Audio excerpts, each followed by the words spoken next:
Tonight on UATV News, the U of A grad school is becoming more diverse. We'll tell you which minority groups are increasing on campus. Plus, it's really frustrating as a college student just knowing that my rent's about to go up. Fayetteville residents may see an increase in their rent. We'll tell you why. And I sleep on an air mattress, so that kind of sucks. Many students are stuck without a home. We'll tell you which apartment complex is having trouble getting people moved in as UATV News starts right now.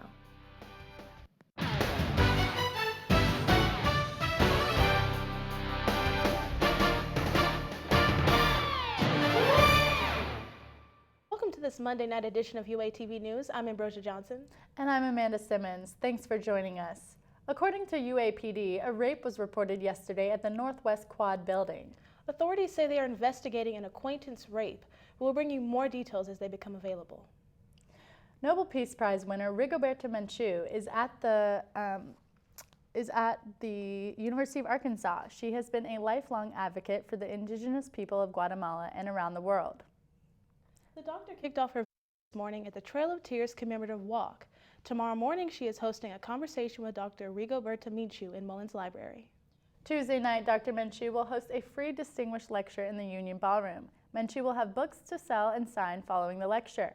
Proceeds from the sale go to support the charitable work done by her foundation.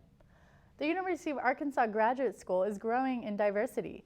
UATV Shakara Boychi has more. Yes, right now we're in front of the graduate building where a number of minorities have decided to attend the graduate program here. Top minorities here are Native Americans, Latinos, and African Americans.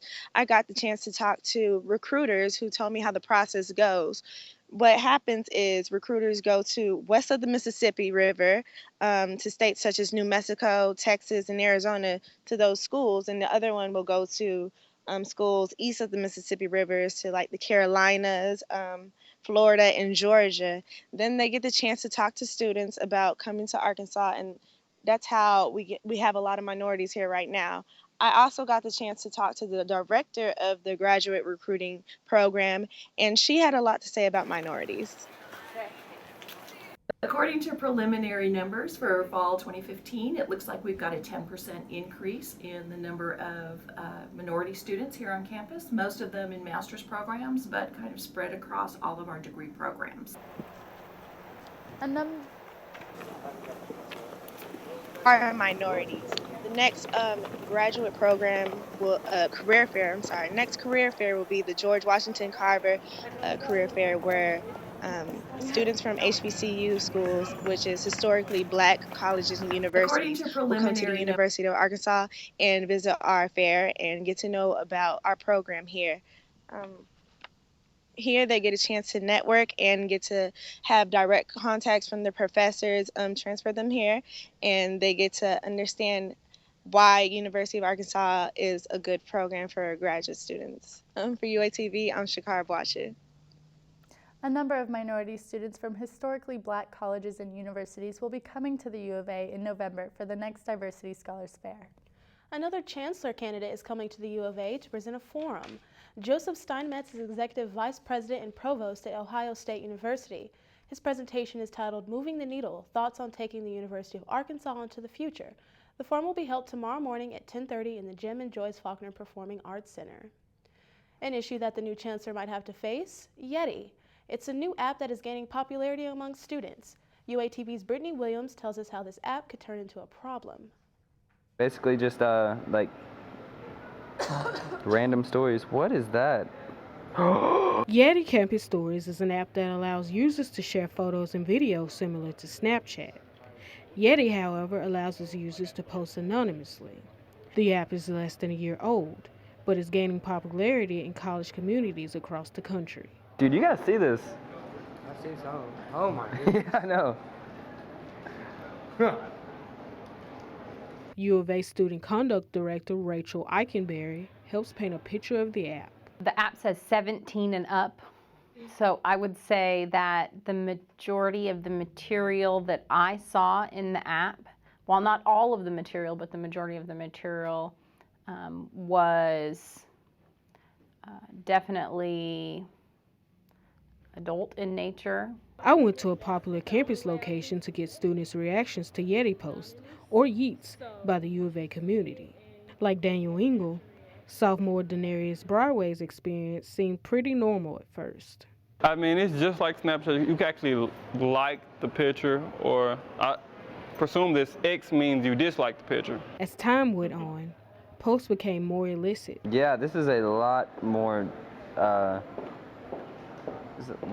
open than Snapchat. Although the app's term of use prohibit nudity and illegal activity, people in college communities like U of A post photos and videos of the sort. So some girls just want to show their boobs, but they just don't want you to know who it is. Okay. Eikenberry has a message for the Yeti admins, or people who filter through the U of A community's Yeti post. When you scroll through Yeti and you look at what the Razorbacks are doing, I don't think that that is indicative of our larger community. Other SEC universities have Yeti stories. Students are encouraged to express Razorback pride on social media responsibly. In more Northwest Arkansas news, personal property taxes are due this Thursday in Washington County. There are several ways you can pay the taxes. You can pay them in person at the Washington County Courthouse, Springdale Revenue Office, or the Lincoln Revenue Office, or you can pay them online or by phone at the number you see on your screen. And residents of Fayetteville will soon have to pay more property taxes. Just last week, the Fayetteville City Council voted to increase these taxes. This increase will take effect within the next year. Although many students do not own the properties they live in, many of them rent, and some students say they are worried their rent will go up. It's really frustrating as a college student just knowing that my rent's about to go up when I don't have a huge source of income in the first place. That added on is just a struggle and something else to worry about that I wasn't anticipating before. The funds from the tax increase will go towards hiring 11 new firefighters and 8 police officers. And in West Fork, a woman is charged with endangering the welfare of a minor. Connie Ramey is accused of leaving a 3-year-old child in a daycare van for nearly 4 hours. The incident happened in September, but charges are just now being filed. The daycare Growing God's Kingdom is owned by State Representative Justin Harris. A Fayetteville man is accused of stabbing a man and holding him hostage for several hours. According to Fayetteville police, Cornelius Anderson was arrested for attacking Edward Blackwell. Blackwell went to Anderson's house to collect money he claims he was owed. Then it was when Anderson allegedly stabbed him with a folding knife and locked him in the bedroom. In the River Valley, a Sebastian County man is in custody after he held his ex-wife hostage in a house. According to police, Jesse Gray came to the home and demanded all other people in the house leave. He then took his ex-wife into the home with him, where he threatened others that he had a gun and a knife. Gray finally came out of the home, where he was arrested on several charges, including kidnapping, aggravated assault, and terroristic threatening. Also in Fort Smith, the debate over Southside's high school mascot is coming to an end. Students were surveyed and named their top 5 mascots, and the mascot committee is expected to choose one of them tonight. The top 5 are the Mavericks, Spartans, Patriots, Mustangs, and Marshalls. The new mascot will be implemented in the 2016-2017 school year. It's been a nice sunny day in Fayetteville today, but the temperatures are unusually warm. We go now to Michael Morrison, who is live on deck with your weather update. That's right, guys. It's a nice, beautiful fall night out here. The sun has just set. You can take a look at Dixon Street off my shoulder. Nice, cool night. But that being said, we are actually going to see a warm-up this week. But let's go ahead and take a look at our current conditions right now.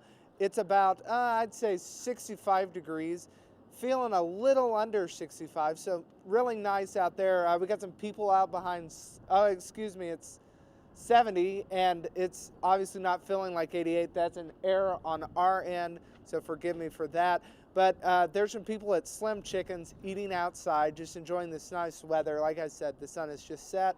Nice, perfect fall-like weather. But coming up in just a second, we're going to have a look at some temperatures across the nation, as well as your 5-day forecast. So I'm going to send it back to you guys down there on the desk. After months of being closed, one lane of the Pig Trail in Franklin County is now open. Back in May, a landslide closed a section of the road, but crews have now laid gravel down on the slide area, allowing traffic to pass through. Traffic is controlled with temporary traffic signals until both lanes open.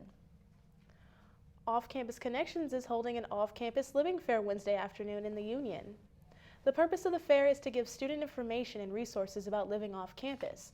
More than 15 properties will be at the fair with information about leases, floor plans, and rent. Students can enter to win prizes such as a TV, a GoPro, and Visa gift cards. We've seen it happen before at both the View and Cardinal in years prior. Razorbacks unable to move into student apartments because of behind-schedule construction. U of A sophomore Sam Ryan is a transfer student this year who is still living out of his suitcase halfway through the semester. His move-in date at Beechwood Apartments is delayed.